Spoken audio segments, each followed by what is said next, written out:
in Indiana. With Western Sports, I'm Patrick Foss. His legacy. This is Coach Big C, and you're listening to the Mohawk Valley Sports Watch on WKEL 1450. Welcome back to the Mohawk Valley Sports Watch. Thanks for making us part of your Saturday morning. We're going to go right to the phone lines because we got Coach Hand on the line, so let's see if we can get him on here. Hey, Coach, you're on the air. How are you, my friend? I'm doing great. How you doing? I'm doing fantastic. Good to have you on here this morning. Well, I appreciate you having me on, man. No problem. Well, Herb, listen, I got to ask you fast because I liked you in those green colors. And when I heard the news that Coach Malzahn got the job at UCF, I said, geez, Herb's got to be leaking somewhere. But you looked good in green. Well, I'll say this, Rock. I'm extremely excited to be back with Coach Malzahn down here in Central Florida. I think it's an awesome opportunity, and this place is certainly a gold mine, and it was, but it wasn't. It was a tough deal, going to Charlotte for a short period of time. And Will Healy, the head coach at Charlotte, is as good a person as there is in the profession. And it made for a really hard conversation on Thursday afternoon. But ultimately, Gus and I have a long-standing relationship, and I'm fired up to be back working with him, and certainly at a place like UCF. Coach, we were talking a little bit before the show about Coach Malzahn, and I think I think this is a home run hire for UCF because I've always had a lot of respect for Coach Malzahn, and I think people forget his time at Auburn. He beat Nick Saban 3 times, but what's it like to coach with him? Well, we go back, to our time at Tulsa back in 2007, yep, 2008, and we had the number 1 offense in the country in back-to-back years back at that time because we were, innovative, and we were, we had the freedom, if you will, to really push the envelope, on some things. And a lot of times as coaches, when you're looking at, installing something or doing something that's maybe a little bit different, okay, the tendency is, we can't do that. We've never done it that way, Well, what Gus and I, what we were able to do was to say, instead of saying we can't do that, it was, how can we do that? How can we do that and still make sure that it is fundamentally sound, that it is schematically sound, that we have answers for problems and issues that might arise, that the defense presents us with. But there was never a time where it was like, oh, man, we can't do that. It was more like, hey, man, that sounds like a really cool idea. How can we get that done? And that was a fun deal. It was a fun time to be around, and we're trying to, continue to, push the envelope and stay on that, on the innovative edge of things. And I don't know how much more innovation is left out there in football. I mean, everybody's, nobody does anything that's really unique anymore. It's more, there's a lot of recycled ideas, but it certainly is great to be back with him in that regard because I know that's how we'll function here. And Coach, I always go back, and you and I have talked about this a few times when I've had you on the show, but you've been so fortunate and blessed that you've worked with a lot of big time coaches, and I know every coach has their different philosophies and takeaways and stuff like that. But when you sit back and you look at your career, when the time comes and you shut this thing down, and I know you got a lot of coaching left in you, Coach. But, talk to us just about how special it's been to coach with a lot of the coaches you've been with. Well, I've been fortunate in that regard, and I think that when you look back and they always say hindsight is 20/20, right? And so when you look backward, it becomes clear on some things. But to be with Rich Rodriguez, back in the time where the zone read concepts were really in their infancy stages, and to have the opportunity to work, on his staff and kind of, again, sorting things out and looking at how can we make this work, what are the issues, what are our answers, that sort of stuff. And then, a guy that probably, kind of doesn't get the I don't want to say the type of credit or whatever, because he's had a heck of a career as well. But there was our offensive coordinator when I was at West Virginia was a guy named Calvin McGee, who's now at Duke. And Calvin, was with Rich for a really long time, but we were at West Virginia together, and he was our offensive coordinator, and everywhere that he's been as the offensive coordinator, they've had explosive running offenses. You know what I mean? And so I'm looking forward to see how that's going to unfold for him at Duke. But and then to go from working with Rich for so long, and my first experiences with Rich, I was actually on the defensive side of the ball because I was the defensive coordinator when he was at Glenville State, right? And having to face that stuff every day in practice. You know what I mean? And it was like, what, And then tight ends too, right, Coach? You spent some time at tight ends, Coach? Yeah, when I was at West Virginia, I was at tight ends. But when we were initially together at Glenville State in '94, '95, and '96, before Rich went to Tulane with Tommy Bowden, I was on the defensive side of the ball, and again, having to defend that every day in practice, right, it made you a better defensive coach. And then when Rich and Tommy Bowden went to Clemson, I went to Clemson with him for a couple of years at Clemson early on in Coach Bowden's career. Then went to West Virginia, left West Virginia, went to Tulsa. That's where Gus and I first had the opportunity to work together, and that was a fantastic time in my career. Again, from a developmental standpoint of really developing a philosophy on how you want to go about attacking defenses from an offensive perspective, and then from there hooking up with James Franklin at Vanderbilt, and John Donovan, who was our offensive coordinator at Vanderbilt and Penn State, who again is another fantastic football coach, and John and James kind of came from the Ralph Friedgen line of coaching, and so that was like a totally different way to approach attacking a defense. We weren't no huddle. We were a huddle operation, but there was checks and alerts and audible systems that were completely different to anything I'd ever done before, and that was awesome. That was a great learning experience to be able to look at more from and I guess you could probably say that offense was really rooted in West Coast philosophy, kind of the West Coast deal. And so that was kind of a neat time. And then, going back with Gus at Auburn, and we had real good success at Auburn there. We won the SEC West in 2017. In 2016, we led the SEC in rushing that year, but we won a lot of football games. And then, going to Texas and, again, getting the opportunity to work with Tom Herman.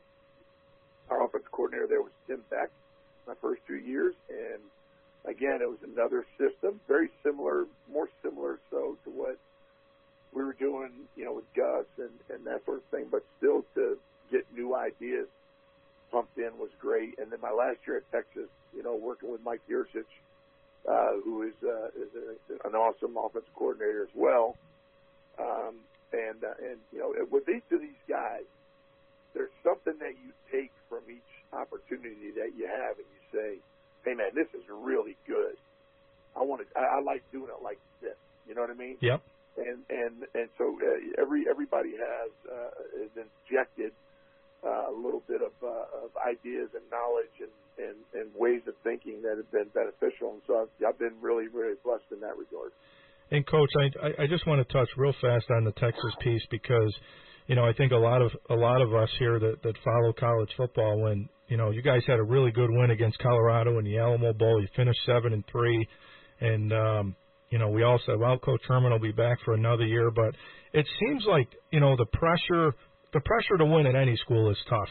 Texas, the expectations is always get into that BCS playoff, put your team in a spot to win a national championship. What do you think went south for Texas? It's hard to put your finger on one thing. I mean, I will say this. Tom Herman is, I think, the third winningest head coach in Texas history by percentage. Yep. And we had the last 3 years I was there. We had 3 top 25 finishes in a row. 2 years ago, I think we finished number 9 in the country, and after beating Georgia in the Sugar Bowl, yep. and Coach Herman had never lost a bowl game. He's won every bowl game he's been in, but there's a lot of elements to any situation, and I know that there's decisions made, and that you just roll with them. That's part of our profession. I think I will say this, that the guys that were on the staff there, the guys that I worked with on a daily basis, man, we had some really, really good people, really good dudes, great football coaches that were in it for the right reason. In terms of developing not only players on the field, but developing men of character. And it was a pleasure working there. I really enjoyed my time in Austin.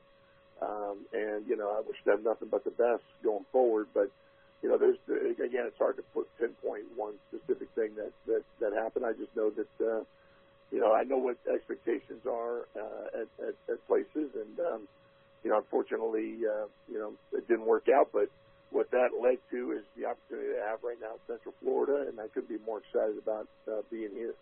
And, Coach, you've coached and you've been part of a lot of big games and big rivalry games, the Iron Bowl, of course, the Oklahoma-Texas game, which is as big as any one in the country. What's the bigger rivalry? Is it the Iron Bowl? Man, I don't know. I mean, when I was at West Virginia, we played Pitt in the backyard brawl. Yep. That was a good one. The Iron Bowl was a great rivalry at Clemson. It was, Clemson, South Carolina was a big time rivalry game. The Red River game, Red River rivalry, I guess is the way they call it now. You used to call it shootout, but I don't think you can say that anymore. But Red River rivalry was a great one. But I think maybe the best time I ever played in was Wesleyan Dodgeville. That's a good answer. I might go Wesleyan or Riskany, maybe. I don't know. Yeah, that's a good one, Coach. I don't know. I'll say this. I'm going to say this one. Westmo Rome Catholic. There you go. Last time I played them in RFA Stadium, we beat them. That's all I know. There you go. You're probably making my dad smile right now. He's listening to you.